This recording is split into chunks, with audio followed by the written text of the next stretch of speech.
అందమైన సాయంత్రం వేళ మబ్బులు గమ్ముకున్నాయి చూడండి. చిరుజల్లు పడుతూ ఉంది ముసురు. ఎంత హాయిగా ఉందో ఇలా వర్షం. ఈ వర్షంలో తిరుగుతూ ఉంటే ఎంత మంచిగా అనిపిస్తుందో. రోడ్డు మీద ఎవరూ లేరు, ఎంత ఖాళీ. ఇక్కడ ఎవరుంటారు? మన ఇండియాలో అయితే కుప్పలు కుప్పలు జనాలు. ఎంత బాగుందో. రోడ్డు మీద చిరుజల్లు పడుతూ ఉంది.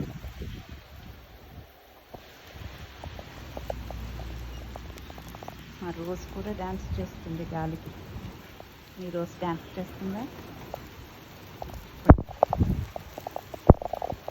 గాలికి ఎలా డ్యాన్స్ చేస్తున్నాయో. పచ్చటి గడ్డి.